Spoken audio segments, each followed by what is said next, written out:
is former Toronto Police homicide detective Dave Perry. Dave, very good to see you.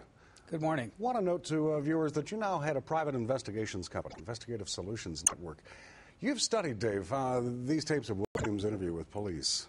We have a portion of that interview that we're going to show our viewers in just a couple of moments. But you and I want to talk about what's referred to as the art of interrogation. And this interrogation or interview of Williams, while he was still just a person of interest, has been described as brilliant police work. Dave, will you start us off with the beginning of the police interview? What did the police interviewer do right? Well, the first thing he did was establish some rapport with Williams and try to put them both on an even playing field. He talked about the fact that they would treat each other with respect and that they'd be honest with each other. They talked about things that they had in common. You know, both of them were a person in authority and establishing some common ground. And, of course, when you look at behavioral science and the way people communicate and behave with each other, that's a very good way to start off a rapport-based interview. All right, so Colonel Williams comes in. Pardon me. He's dressed in a golf shirt. He's relaxed. He's chewing gum. At one point, he even turns to the surveillance camera and smiles. And then there's a turning point that comes when the police interviewer subtly confronts Williams with the evidence of a tire tread and a shoe print at the home of murder victim Jessica Lloyd. Let's watch that moment before we talk about it, okay? Okay. Your vehicle drove up the side of Jessica Lloyd's house. Your boots walked to the back of Jessica Lloyd's house on the evening of the 28th and 29th of January. Okay. We want discretion. We need to have some honesty, okay? Because this is getting out of control really fast, Russell. Okay, really, really fast. All right. So that's a picture of Williams' Pathfinder. Dave Perry, former homicide detective. What happened there? What did we see? That was a turning point.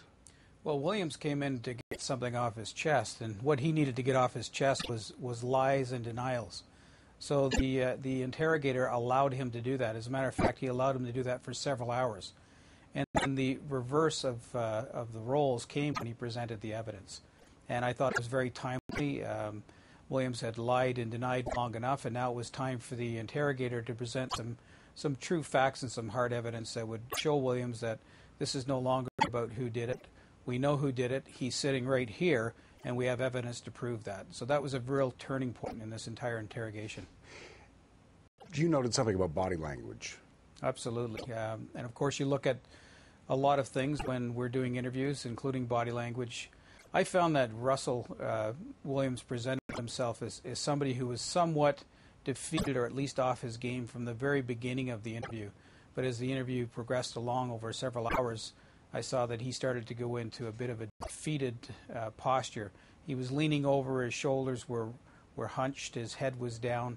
And then when the evidence was presented to him, he made no denials whatsoever, which is a real tell. He didn't deny that these footprints or tire impressions were his.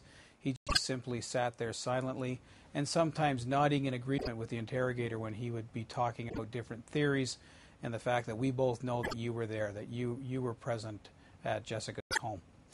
Is this going to write the books or rewrite the books in any way for homicide investigators, interrogators, interviewers? Or is this a classic example of the way a police interview would go and would conclude?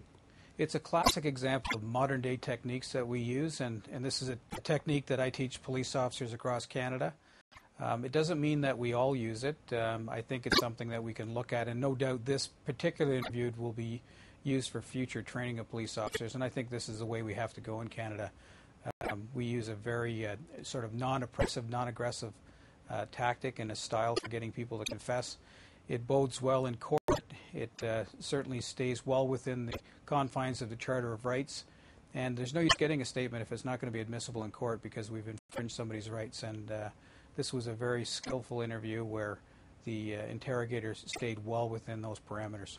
It's just fascinating to watch Colonel Williams here, that moment of realization. Former Toronto Police homicide detective Dave Perry, so good to have your insight. And thanks very much for this. Look forward to chatting with you again. Thank you.